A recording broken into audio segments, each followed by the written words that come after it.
Assalamualaikum warahmatullahi wabarakatuh. Bismillahirrahmanirrahim. Alhamdulillahil wahidil qahar al-azizil ghafar mukawwiril laili 'alan nahar. Wassalatu wassalamu ala sayyidina Muhammad sayyidil mukhtar wa ala alihi wa ashabihil akhyar. Amma ba'du, hadirin jamaah salat subuh rahimakumullah. Alhamdulillah, puji dan syukur kita panjatkan kehadirat Allah Subhanahu wa taala atas karunia nikmatnya kita telah melaksanakan salat subuh dengan berjamaah. Mudah-mudahan segala amal ibadah yang kita laksanakan senantiasa diterima oleh Allah Subhanahu wa taala. Amin ya rabbal alamin. Tak lupa salawat dan salam semoga tetap tercurah atas Nabi kita, Nabi besar Muhammad sallallahu alaihi wasallam. Hadirin kaum muslimin rahimakumullah, kajian kita pada subuh pagi hari ini yaitu membaca buku Awwalu Marrah Atadabbarul Quran, yang artinya pertama kalinya mentadabburi Al-Quran. Kalau tidak salah kita sudah membahas tentang wasiat, di mana judul besarnya kita sedang membahas Mawadi'us Surah Al-Mubarakah. Mawadi itu jama dari maudu, artinya judul atau tema-tema dalam surah Al-Baqarah. Karena setiap surat itu tidak satu tema ya, tapi ada beberapa tema. Makanya dalam buku ini dibahas secara rinci tema-tema dari apa yang terdapat dalam surat-surat tersebut. Kita masih membaca surah Al-Baqarah, di mana salah satu temanya yang sudah kita bahas yaitu at-tanbih ala ahammiyatil wasiyah. Jadi mengingatkan pentingnya berwasiat. Walaupun ayat ini sudah dinasakh dengan ayat waris ya, karena berkaitan dengan wasiat kepada orang tua salah satunya, tapi wasiat ini masih berlaku sampai sekarang. Kemudian kita juga sudah membahas dalam masalah wasiat ini regulasi ya, yang ada di Indonesia,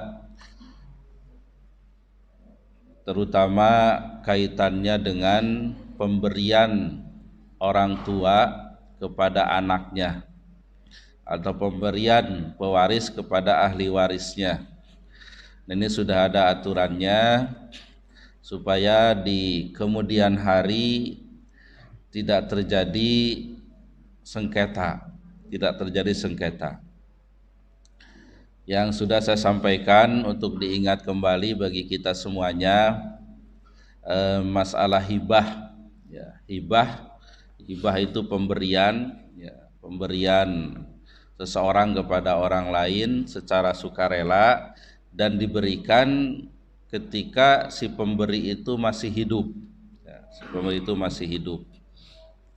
Kalau wasiat ya, sama pemberian juga, tapi barang tersebut diberikan kepada yang diberinya itu setelah si pemberi wasiat itu meninggal dunia. Itu bedanya. Kaitannya dengan hibah orang tua kepada anaknya, itu dalam kompilasi hukum Islam itu dianggap sebagai warisan. Artinya kalau melebihi jatah warisnya itu bisa digugat oleh ahli waris lain dan hibahnya bisa dibatalkan ya. Ini kadang terjadi ya di sengketa waris itu. Umpamanya karena sayang kepada salah satu anak, si orang tua itu ngasih gitu dengan banyak, umpamanya setengah dari hartanya, kemudian dikuasai oleh anaknya. Contohnya mungkin anak pertama, sementara bawahnya masih ada 4 anak lagi umpamanya gitu. Nah itu ketika orang tuanya katakanlah sudah meninggal, nah kemudian si 4 saudaranya ini menggugat waris ke pengadilan, nah itu si hibah yang tadi itu bisa dibatalkan dan si anak pertama ini hanya mendapat sesuai porsinya dalam harta warisan, itu maksudnya. Jadi hibah kepada anak itu sama dengan pemberian warisan. Kemudian catatan lainnya yang kemarin sudah kita bahas, hibah itu tidak dapat ditarik kecuali hibah orang tua kepada anaknya. Jadi kalau orang tua memberikan hibah kepada anaknya itu bisa ditarik kembali. Kemudian hibah yang diberikan pada saat pemberi hibah dalam keadaan sakit yang dekat dengan kematiannya, maka harus mendapat persetujuan dari ahli warisnya. Itu tentang hibah. Kemudian masalah wasiat yang sudah saya sampaikan, wasiat kepada ahli waris hanya berlaku bila disetujui oleh semua ahli waris. Jadi umpamanya kadang ada orang tua ya mau berwasiat rumah ini untuk ini gitu kan. Nah itu baru sah wasiatnya kalau disetujui oleh semua ahli waris begitu. Ya. Jadi ketika salah satu ahli waris tidak menyetujui, maka wasiatnya itu batal ya. Wasiatnya itu batal. Karena dan pernyataan persetujuan pada pada pemberian wasiat kepada ahli waris itu dibuat secara lisan di hadapan 2 orang saksi atau tertulis di hadapan 2 orang saksi atau di hadapan notaris. Karena kadang ada anak itu ngaku-ngaku ini rumah ini sudah diberikan kepada saya oleh ayah gitu. Ngaku-ngaku seperti itu. Nah, ketika dia mengaku seperti itu, dia harus membuktikan dengan 2 orang saksi bahwa benar orang tuanya itu memberikan rumah itu. Baik, ya di samping tadi syaratnya harus disetujui oleh ahli waris yang lain. Ini saya sampaikan untuk wawasan bagi kita semuanya. Mudah-mudahan ya kita ini diberi amanah harta itu tidak menjadi fitnah, ya, tidak menjadi ujian, ya. Karena banyak yang memiliki harta ketika keturunan atau ahli warisnya itu tidak baik, ya malah jadi sengketa, jadi sengketa. Ya saya bukan 1-2 menghadapi seperti itu ya. Sekarang pun saya lagi menghadapi ya menyelesaikan perkara waris antar anak gitu, tapi dari 2 istri. Jadi jangan sampai harta yang ditinggalkan oleh kita itu menjadi fitnah bagi kita ketika kita sudah dipanggil oleh Allah Subhanahu wa taala. Jadi ada tertib ya, tertib dalam pembagian harta. Kemudian masalah waris, saya kira di sini ada kajian tentang waris secara khusus ya. Cuma yang ingin saya sampaikan dalam kompilasi hukum Islam itu dibolehkan pembagian waris ya secara kesepakatan atau dibagi rata dengan syarat semua ahli waris sudah mengetahui bagiannya masing-masing sesuai sesuai hukum waris, sesuai faraid. Jadi di sini jangan sampai kesepakatan dalam pembagian waris itu menghilangkan hukum waris, menghilangkan hukum Allah Subhanahu wa taala. Jangan sampai ada istilah adil-adilan dan sebagainya gitu. Itu seakan-akan menganggap hukum Allah itu tidak adil. Baik, itu kita sudah bahas ya. Kemudian ini kembali lagi saya sampaikan bahwa tema utama dalam surah Al-Baqarah itu al-istikhlaf fil ardi bimanhajillah. Jadi memimpin atau mengurus bumi dengan sistem dan undang-undang dari Allah Subhanahu wa taala. Jadi supaya mengurus bumi ini dengan baik ya, maka tidak boleh tidak ya harus menggunakan sistem dan undang-undang dari Allah Subhanahu wa taala.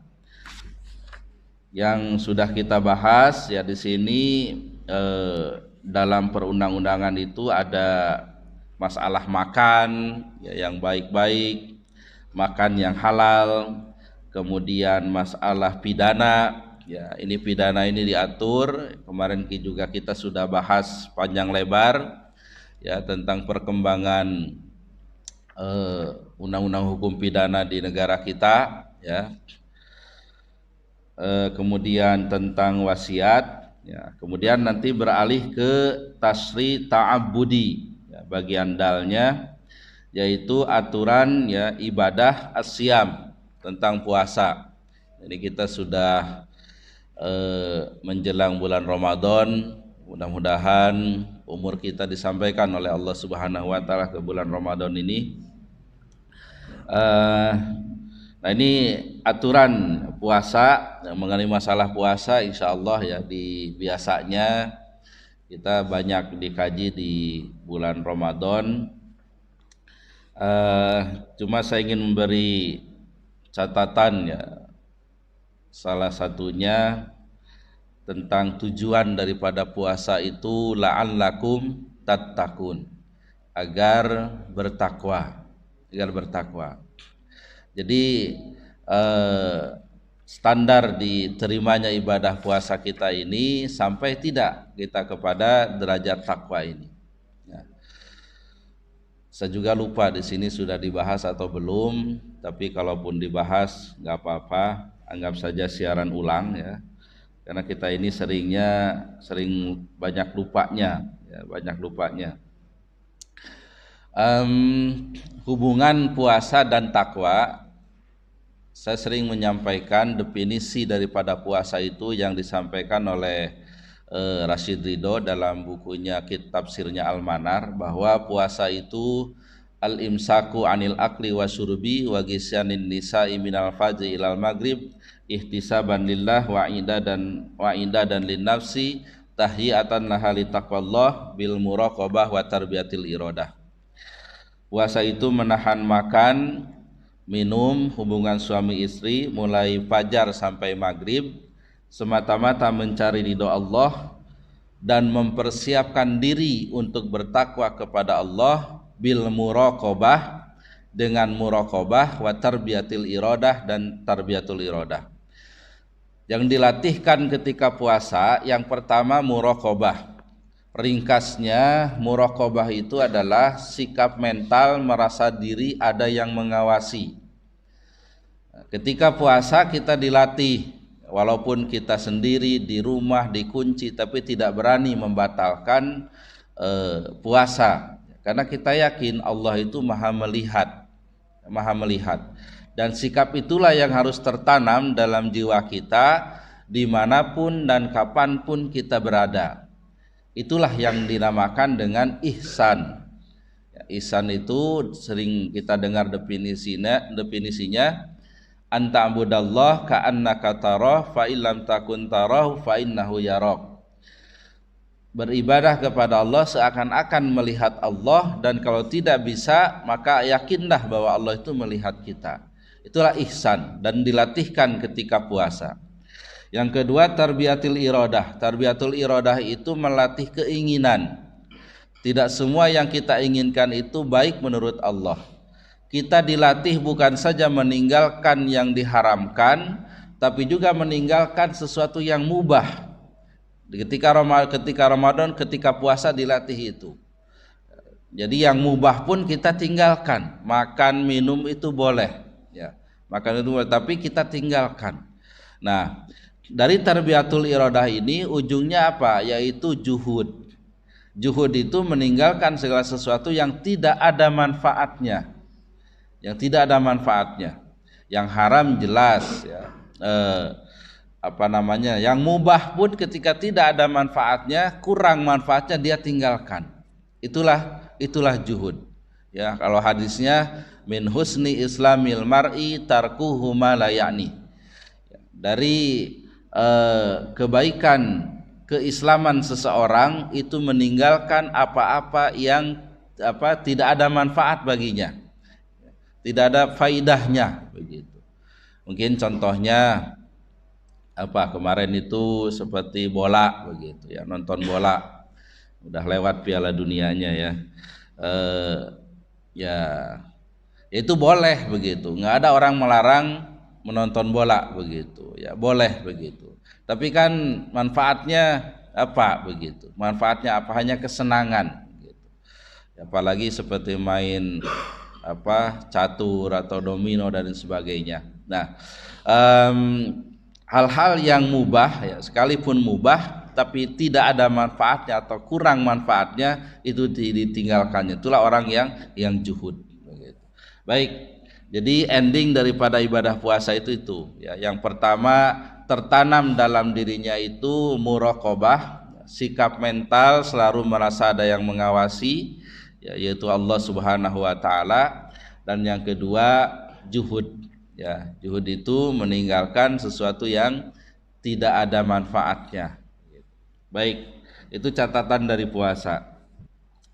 Kemudian kita membaca selanjutnya yaitu tasri'ul jihad wal qital ya, aturan atau syariat jihad dan qital.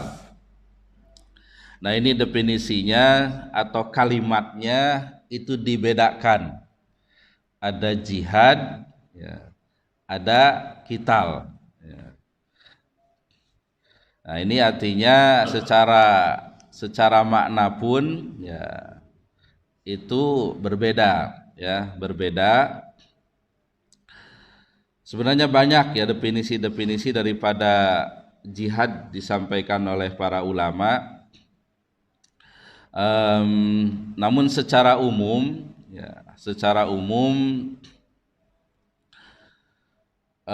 jihad itu dari kata jahada. Jahada itu kesungguhan ya, kesungguhan.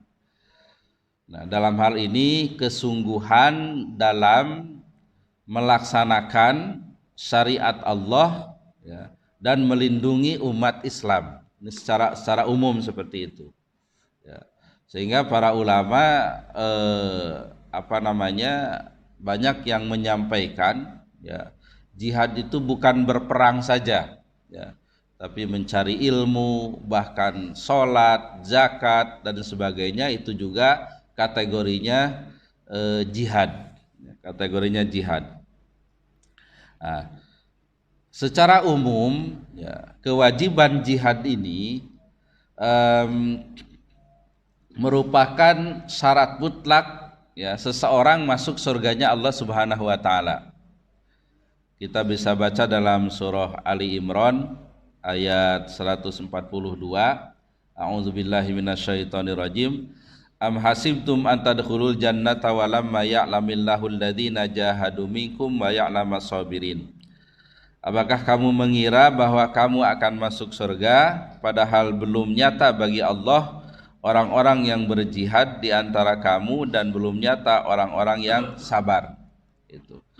Jadi ini ya, itu istifham ya, apakah gitu. Tapi artinya itu istifhamnya tankiri ya. Jadi jangan kamu mengira gitu akan masuk surga padahal belum nyata di hadapan Allah itu siapa yang berjihad dan siapa yang sabar.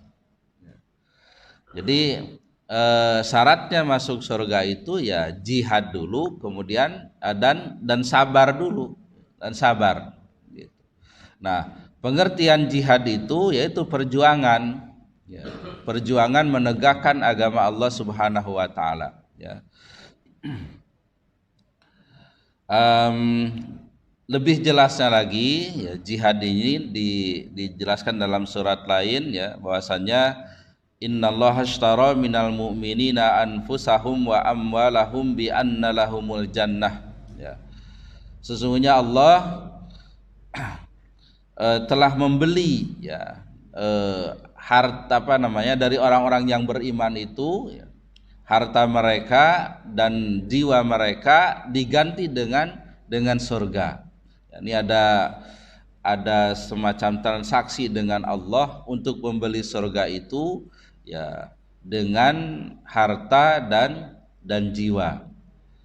Anfusahum wa amwalahum, dengan harta dan dengan jiwa.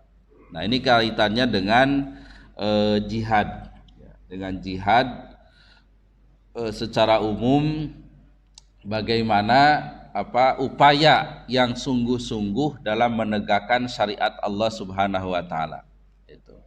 Nah, kaitannya dengan al-qital, qital itu dari qatala, ya. Qatala itu asal artinya membunuh, ya, tapi qital ini artinya perang, ya, perang.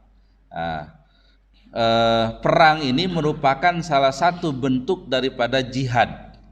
Perang ini merupakan salah satu bentuk daripada jihad. Ya, ketika umat Islam ini diganggu, tidak tenang lagi melaksanakan ajaran agamanya, maka disitulah adanya perang. Ya, perang. Gitu. Baik. Mengenai keumuman jihad ini, ya, supaya mindset kita terbangun bahwa jihad itu bukan berarti kita ngangkat senjata begitu menyerang musuh dan sebagainya, ya. Kita bisa membaca hadis-hadis dan Al-Quran yang menunjukkan bahwa jihad itu tidak terbatas kepada berperang, ya. Salah satunya ada hadis ketika Nabi dalam suatu perjalanan, ya, melihat ada seorang pemuda yang keluar dari perbukitan. Kemudian ada sahabat yang berkata, kalau sajalah pemuda itu menggunakan kekuatan dan masa mudanya untuk jihad di jalan Allah. Di perkataan ini sayang, ya, dia itu tidak ikut berperang begitu. Nah, maka mendengar ucapan itu, Rasulullah Shallallahu Alaihi Wasallam bersabda, wa ma sabilullahi illa man kutil, man sa'ala walidayhi fa fi sabilillah, wa man sa'ada iyalihi fa fi sabilillah, wa man sa'a mukatsiran fa bi sabilit tagut. Bahasanya, letterlocknya itu, memangnya jihad di jalan Allah itu hanya yang terbunuh dalam perang saja. Siapa yang bekerja untuk menghidupi orang tuanya, maka dia di jalan Allah. Siapa yang bekerja menghidupi keluarganya, maka dia di jalan Allah. Tapi siapa yang bekerja untuk bermewah-mewahan atau memperbanyak harta, maka dia di jalan taugut. Ini salah satu sabda Nabi Shallallahu Alaihi Wasallam yang menunjukkan jihad itu bukan hanya sekedar berperang.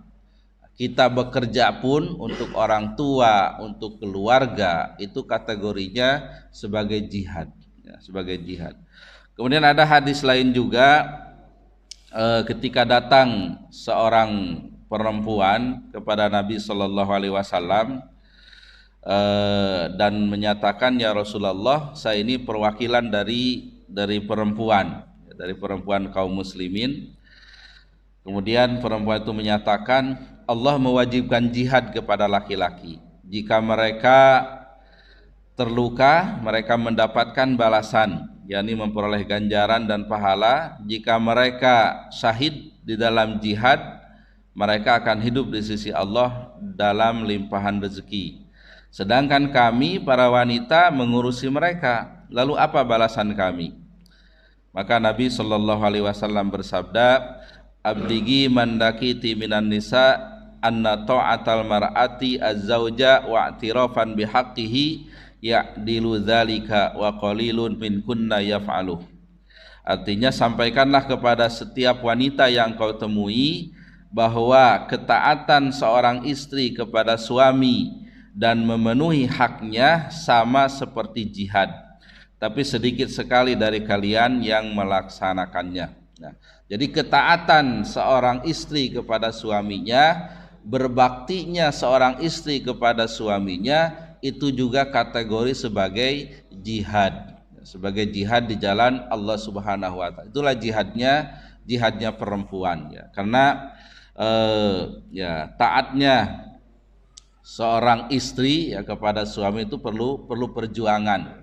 Ya, perlu perjuangan dan taatnya seorang istri itu merupakan salah satu kunci masuk surganya Allah Subhanahu wa taala. Ada sebuah hadis, idza shallatil mar'atu khamsaha wa shamat syahraha wa hafizat farjaha wa ta'at ba'laha dakhalatil jannah atau kama qala sallallahu alaihi wasallam.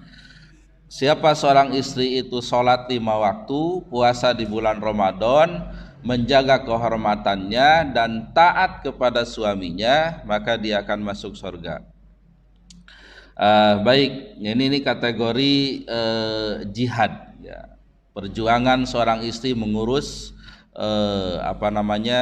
rumah tangganya, taat kepada suami, mengurus anak dan sebagainya, itu merupakan kategori jihad. Kemudian di ayat Al-Qur'an juga kita bisa membaca dalam surah At-Taubah ya. A'udzubillahi minasyaitonirrajim. Wa ma kanal mu'minuna liyanfiru kafah falaula nafara min kulli firqatin minhum ta'ifatul yatafaqahu fid-din wa liyunziru qaumahum idza raja'u ilaihim la'annahum yahdzarun. Dan tidak sepatutnya orang-orang mukmin itu semuanya pergi ke medan perang. Mengapa sebagian dari setiap golongan di antara mereka tidak pergi untuk memperdalam pengetahuan agama mereka dan untuk memberi peringatan kepada kaumnya apabila mereka telah kembali agar mereka dapat menjaga dirinya. Nah, ini kan yang satu berperang, yang satu diperintah mencari ilmu begitu. Nah, sehingga para ulama berpendapat ya kategori salah satu kategori jihad itu juga adalah mencari ilmu. Baik, nah ini secara gambaran secara umum. Jadi jihad itu bukan hanya sekedar mengangkat senjata ya. Kemudian ketika kita melihat sejarah perang dalam Islam ya, kurang lebih 13 tahun ya di Makkah ya, 3 tahun masa kenabian ya, di situ jihadnya bukan perang ya, tapi Nabi menyampaikan dakwah ya kepada umat manusia ya, kemudian sabar dalam menerima berbagai macam tantangan. Nah, kemudian setelah hijrah ke Madinah barulah terjadi peperangan ya, mulainya di tahun kedua yaitu perang Badar ya, perang Badar. Dan hampir semua peperangan dalam Islam itu bersifat defensif ya. Defensif itu bertahan diri ya, bertahan, bukan ofensif, bukan menyerang. Pun kategorinya menyerang, tapi itu sudah ada pancingan ya, sudah ada pancingan terlebih dahulu ya. Katakanlah seperti perang dengan Yahudi, Bani Kainuqa, ya, itu kan peristiwanya dipicu dengan peristiwa di pasar. Ya, ketika ada seorang perempuan muslimah yang sedang berbelanja, itu diikat kainnya oleh orang Yahudi. Ya, kemudian ketika bangun, copot kainnya sehingga terbuka auratnya. Dan ketika itu ada seorang laki-laki muslim dan membunuh Yahudi itu ya. Nah, kemudian karena banyak Yahudi di situ, orang muslim ini dibunuh. Artinya terjadilah peperangan memerangi Yahudi Bani Kainuqa ya. Memang itulah kerjaan Yahudi itu licik begitu ya, iseng, licik dan sebagainya begitu. Nah, ini salah satu contohnya saja. Jadi bersifat defensif perang itu. Kemudian di zaman Abu Bakar terus terjadi peperangan ya, dengan pengerahan seluruh umat Islam. Saat itu wajib ya, sehingga kategori yang nanti dibahas dalam surah At-Taubah ya, Yang tidak berperang itu kategorinya orang-orang munafik, orang munafik. Kemudian sampailah di zaman Umar, ya, di mana umat Islam itu sudah banyak tersebar. Ya.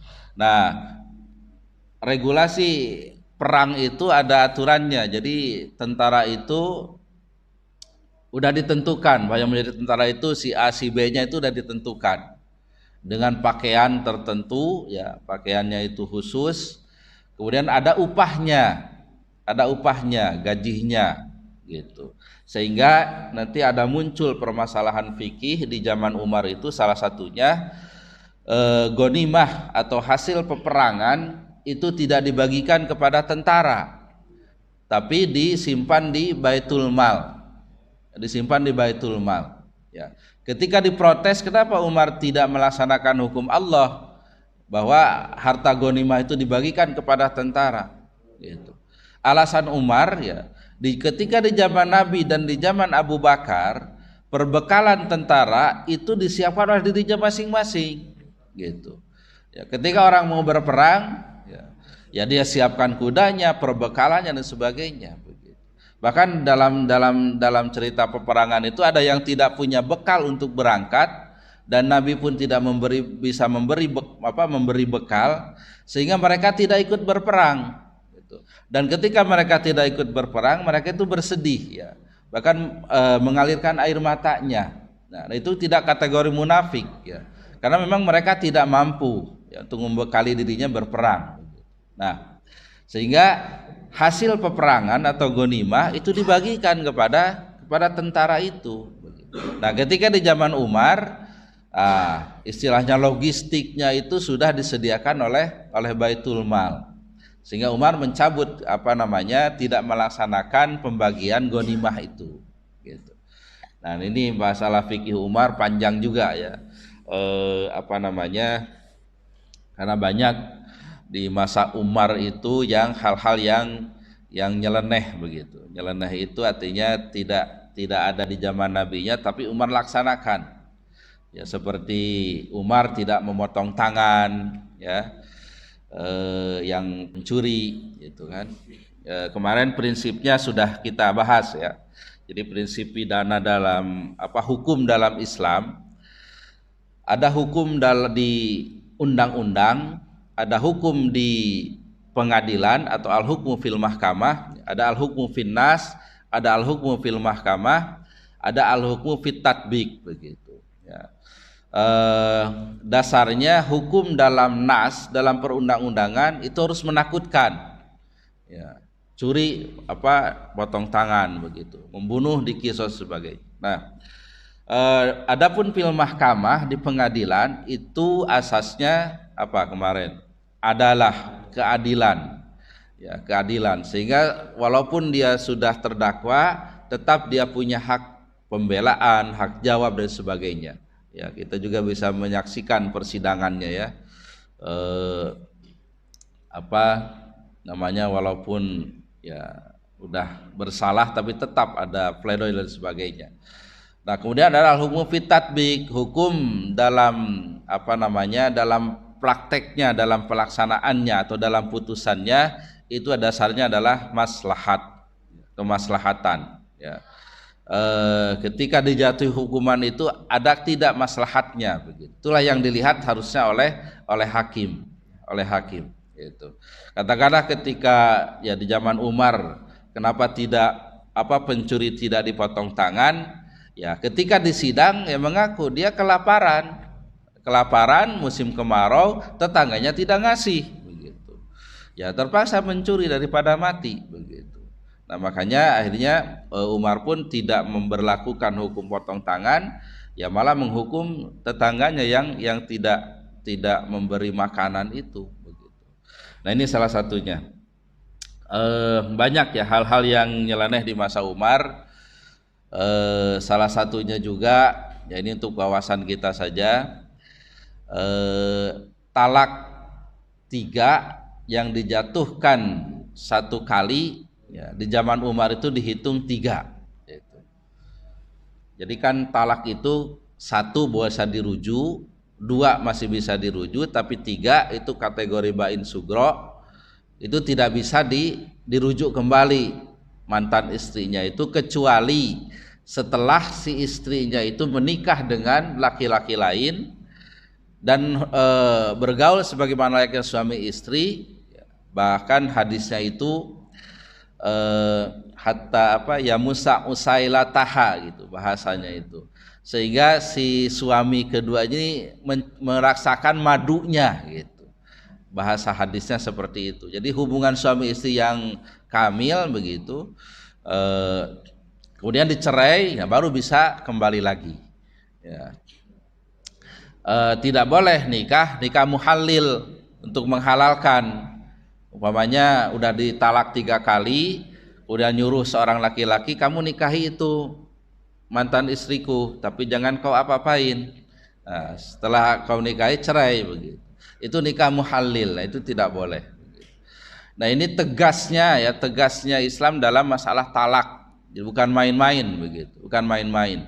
Nah, permasalahannya ya kalau jatuhkan talak 1, 2, 3 kan jelas. Nah, ini ada orang karena saking marahnya sampai menyatakan ku talak 3 kau begitu umpamanya gitu. Nah, ini bagaimana hukumnya begitu. Jadi talak 3-nya itu sekaligus, bukan satu-satu gitu. Nah, di zaman Nabi dan Abu Bakar itu talak talak 3 dengan sekaligus itu dihitung 1. Karena hadisnya ada hadis Rukanah yang menyatakan talak 3, tapi ternyata emang niatnya itu 1. Tapi di zaman Umar talak 3 itu ya 3 begitu. Itu 3. Jadi kategorinya bain kubro, seperti hukum yang tadi tidak boleh dinikahi lagi. Nah, pertimbangannya kenapa? Karena banyak orang mempermudah hukum begitu, menyepelekan. Nah, sehingga supaya tidak menyepelekan tentang talak ini ya, walaupun mengatakannya sekali tapi 3 itu dihukumi 3 begitu. Nah, kemudian bagaimana hukum sekarang? Kalau di Saudi prakteknya kalau di Saudi itu ketika ada yang menyatakan talak 3 1 kali ucapan, kemudian datang dia ke pengadilan, ini bagaimana? Sementara boleh tidak merujuk begitu. Kata pengadilan, ya kalau 3 ya udah 3 begitu. Tapi kalau kamu mau cari fatwa silahkan cari fatwa gitu ke lembaga fatwa begitu. Kalau kita ini MUI begitu. Nah, ternyata fatwanya dari MUI-nya itu ya ketika si suaminya ingin balik lagi dan istrinya juga menerima, maka dikategorikan ya walaupun ucapannya itu 3 tapi dikategorikan 1 kali talak 1 begitu. Seperti di zaman Nabi dan Abu Bakar. Tapi kalau istrinya sudah tidak mau, nah itu kategori talak 3 gitu ya. Baik, ini hanya wawasan saja ya, yang jelas jangan main-main dengan kata-kata talak ini ya. Kalaupun kita ada masalah, cekcok dan sebagainya, ya di sini perlu kesabaran, jangan sampai keluar kata-kata talak ya, karena nanti akan bingung sendiri begitu ya. Baik, jadi lari ke sana ya masalah talak. Dari jihad. Baik, kembali lagi kepada masalah perang tadi ya. Jadi para ulama dari melihat sejarah itu ya menyimpulkan ya hukum daripada berperang ya ketika perang itu ada di depan, katakanlah di depan matanya, di depan rumahnya, jadi musuh itu sudah datang ke depan rumah kita, maka di situ hukumnya fardu ain, nggak boleh diam, gitu, nggak boleh diam. Nah, tapi ketika musuh ini kondisinya kadang-kadang jauh dan sebagainya, ya seperti halnya di zaman Umar, ya itu cukup sebagian saja, artinya fardu kifayah. ya, fardu kifayah. Ya, bahkan dalam regulasi penarikan tentara ini itu ada kisah ya. Saya juga nggak tahu udah cerita belum di sini kisah seorang perempuan yang baca syair ya di malam hari gitu. Nah, ini jadi teringat kisah ini ya. Bahkan kalau lihat filmnya Umar itu ada gitu. Disosokkan ada seorang perempuan yang baca syair. Jadi bernyanyi lah malam hari gitu. Umar itu kan seorang khalifah pemimpin selalu keliling malam harinya itu. Ada masalah apa begitu kan sampai ada seorang anak ibu yang mau mencampurkan susu dengan air kan. Dan dijadikan menantunya si anaknya itu. Memang Umar nggak lihat, tapi Tuhannya Umar lihat katanya gitu. Nah, sehingga jadi menantu gitu kan. Nah ini salah satunya ada ibu-ibu ya meriang, meriang itu merindukan kasih sayang, nyanyi gitu malamnya itu. Ya salah satu ungkapannya itu, kalaulah tidak takut kepada Allah maka ranjang ini sudah bergoyang begitu. Itu bahasanya. Udah syair-syair yang begitulah nyerempet-nyerempet begitu. Nah, sampai akhirnya ini kisah ada kisahnya. Umar itu bertanya kepada putrinya Hafsah begitu. Wahai Hafsah, berapa lama kuatnya seorang istri menahan tidak jumpa dengan suaminya ini?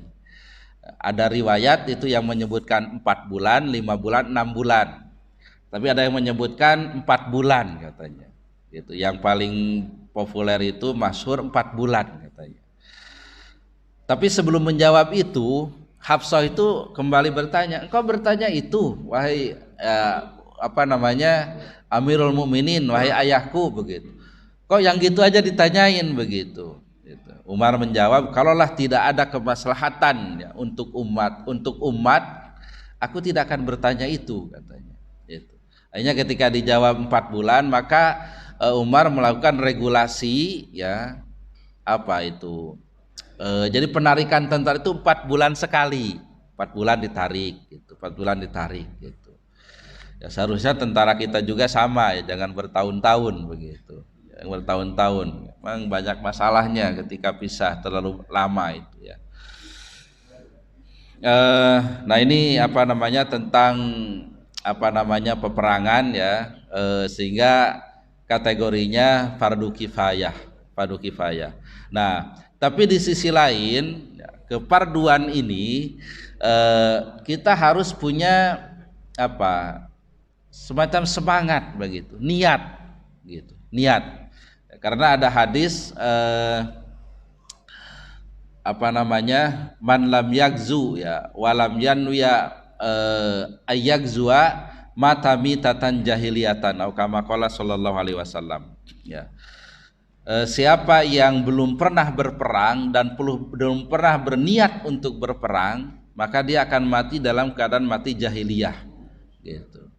Jadi kita pun semangat untuk berperang itu harus ada begitu. Ya harus ada. Apalagi ketika kita melihat ya saudara-saudara kita di Palestina begitu ya yang dianiaya ya kita kalau baca lagu saya senang lagu Aktuna Tufuli itu kan. Udah tahu ya. Jadi berikanlah masa kecilku itu ya. Ya alam ardi masruah ya. Masruah itu dari masrukoh ya. Wahai dunia tanahku itu dicuri begitu ya. Tanahku dicuri ya. Tanahku yang merdeka itu mahruah itu mahrukoh dibakar begitu ya. Jadi memang dolim ya. Israel ini dolim ya. Dan di sini kita harus punya giroh, punya semangat ya, untuk melawan mereka begitu. Tapi kondisinya kan tidak memungkinkan kita berangkat ke sana ya. Dan yang memungkinkan ya bagi kita itu ya yaitu dengan harta. Mungkin saya mengulang lagi, pernah disampaikan di sini ketika ada syekh dari Palestina yang ya menyampaikan paparannya bahwa Lanah tajur rijal, ya, nahnu nahtajul mal katanya. Kami ini di sana di Palestina tidak butuh orang lagi, tidak butuh laki-laki lagi. Yang kami butuhkan adalah mal, harta katanya. Jadi kalau pejuang itu sudah cukup sebenarnya di sana. Itu, ya. Brigade Al-Qassam itu ya merupakan tentara ya sayap Hamas itu yang ditakuti oleh Israel begitu. Ya, sebagai tentara siluman begitu ya. Wajah-wajah mereka ditutup, mereka di mana berkeliaran tidak tahu begitu. Nah, tapi yang dibutuhkan oleh saudara kita di situ adalah mal, logistik begitu. Ketika ditanya ketika dapat harta itu belinya kemana begitu? Perbatasan Mesir ditutup begitu, Turki juga susah begitu. Nah, mereka mengatakan kami beli dari Yahudi, ya, karena li'annahum ubadul mal katanya. Yahudi itu penyembah harta, gitu. Jadi ketika ada yang menguntungkan mana saja, ya dia ikut, begitulah Yahudi seperti itu, ya Yahudi seperti itu. Nah, jadi bagi kita, ya yang memungkinkan itu adalah ya jihad berperang itu dengan harta itu. Jadi ketika ada yang kumpul-kumpul dalam untuk Palestina, ya yang yayasannya itu resmi, insya Allah itu sampai ke sana, ya, sampai ke sana. Dan salah satu bentuk daripada perjuangan kita mendukung saudara-saudara kita, ya. Nah kemudian sisi lainnya juga, ya ini secara umum sajalah, udah jam 6. Secara umum jihad itu bagaimana syariat Allah ini tegak, syariat Allah ini dilaksanakan. Kemudian tidak ada gangguan dari orang-orang luar gitu. Nah, untuk konteks Indonesia ya bagaimana kita berupaya ya, aturan-aturan Allah itu masuk di undang-undang kita. Masuk di undang-undang kita. Dan sistem negara kita ini ya kita tahu ada trias politika itu ya ada legislatif, eksekutif, yudikatif, ya kalau yudikatif memang pasif ya. Nah ini eksekutif dan legislatif ini ya di sini peran rakyat kita. Bagaimana memilih eksekutif, memilih pemimpin, memilih perwakilan di DPR yang membuat undang-undang itu yang ngerti undang-undang kita, yang bisa memasukkan walaupun tidak secara letterlek sebagai hukum Islam, tapi nilai-nilainya itu masuk. Nilai-nilainya itu masuk begitu. Hukum Islam itulah yang harus kita perjuangkan. Ya, saya tidak menyuruh nyoblos si A si B, tapi kita punya wawasan kan. Siapa partai mana yang menghalangi katakanlah undang-undang perbankan syariah itu kan ada begitu. Rekam jejaknya itu ada begitu. Nah, itu kita harus melihat mana yang komitmen dengan hukum-hukum Islam itu begitu. Nah, itulah perjuangan kita. Makanya ada yang menyebut nanti istilah jihad politik dan sebagainya begitu. Nah, arahnya itu ke sana. Ya, jadi jihad itu upaya yang keras kita, upaya yang keras dari umat Islam melaksanakan hukum Allah, ya, menegakkan hukum Allah Subhanahu wa taala begitu. Dan ketika umat Islam ini diganggu, ya maka di situ ada kewajiban untuk melindungi, yaitu dengan berperang begitu. Untuk menutup kajian kali ini ya ada sebuah ungkapan bahwa serendah-rendahnya jihad itu adalah keingkaran kita dalam hati, ya dalam hati kita. Ya ketika melihat kemungkaran ya kita benci, ketika melihat saudara kita dianiaya kita juga ada ketidaksukaan dan sebagainya dalam hati kita. Dan yang paling tinggi adalah berperang, ya, berperang langsung secara fisik melawan musuh. Nah di tengah-tengah itu banyak berbagai macam jihad, ya jihad dengan lisan, jihad dengan dengan harta dan sebagainya. Itu adalah jihad upaya kita menunjukkan tadi itu walamma ya'lamillahul ladzina jahadu minkum. Ya, bagaimana menunjukkan kehadapan Allah bahwa kita ini sudah berjuang menegakkan agama Allah begitu. Sehingga kita layak mendapatkan surganya Allah Subhanahu wa taala. Baik Bapak Ibu sekalian, Barangkali ada yang mau menambahkan atau mungkin ada yang salah perlu diluruskan atau mungkin ada masalah kita sama-sama diskusikan. Ya, Pak.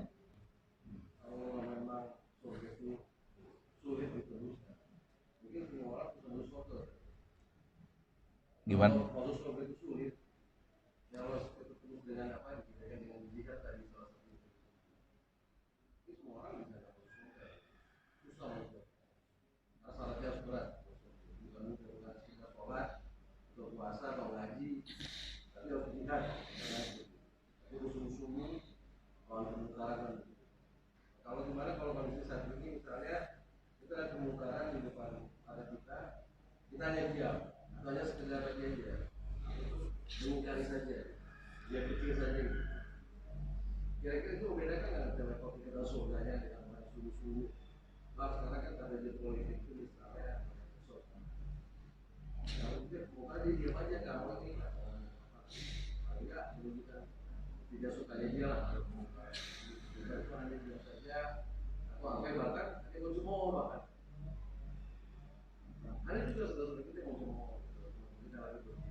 Ya, ya. Baik, secara umum ya kita baca hadisnya ya, masuk surga itu ya itu rahmat kasih sayang Allah Subhanahu wa taala. Ya. Nah, tinggal bagaimana seseorang itu dikasihi oleh Allah sehingga Allah memasukkan ke surganya gitu. Nah, Allah itu memberi kisi-kisinya bahasanya itu. Kisi-kisinya ya. Jadi kalau ingin masuk surga ya harus begini begitu. Itu kisi-kisinya. Kita bisa baca dalam surah Al-Mu'minun ya.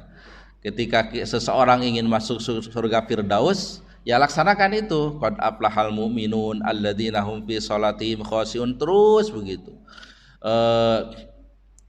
Ke bawahnya itu kan alladzina yarisunal firdaus. Mereka yang diwarisi surga Firdaus. Itu bahasanya itu kisi-kisi gitu. Ya, kisi-kisi itu apa ya? Kalau mau ujian itu kan ada soal itu kisi-kisi soal gitu. Jadi kalau masuk surga itu ya begitu ya. Nah, salah satunya yaitu dengan jihad dan sabar. Soalnya menarik juga mengenai masalah kesabaran ini ya. Kalau tadi jihad itu memang perjuangan ya, yang istifrogul wus'i ya, mengeluarkan seluruh kemampuan ya untuk menegakkan agama Allah ini. Nah, kalau sabar ini ketabahan, kekuatan ya, dalam jiwa ya, sabar ini. Nah, sabar itu ada dalam sabar dalam ibadah ya, ada dalam musibah, kemudian sabar dalam maksiat begitu. Nah, itu tuh lain. Ya, ada sebenarnya buku khusus tentang sabar dalam Al-Qur'an.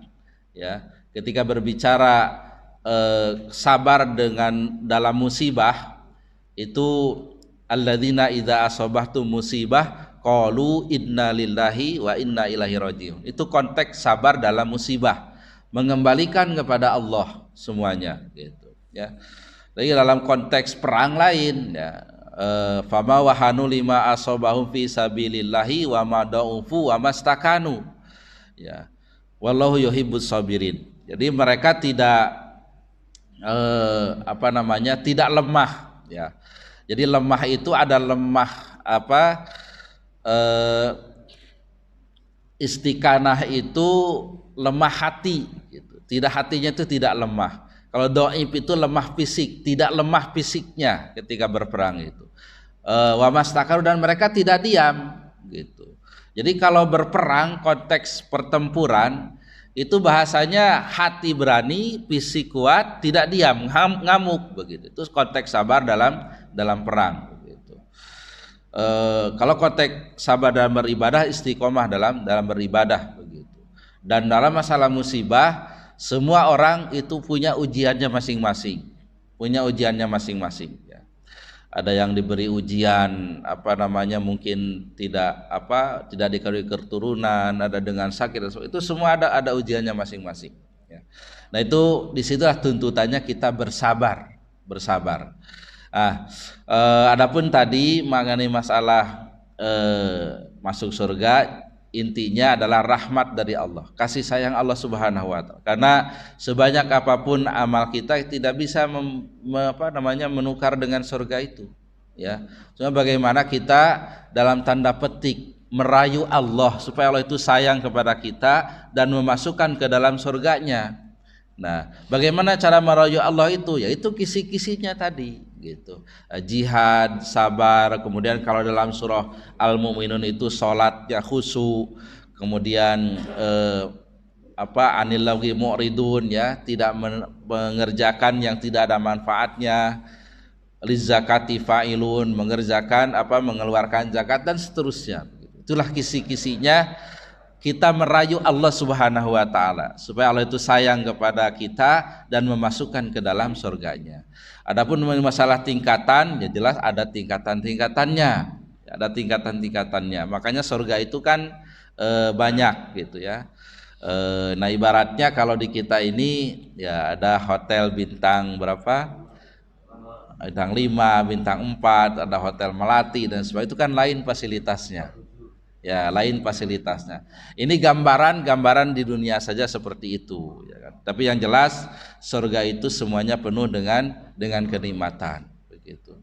Baik, barangkali ada yang mau menambahkan?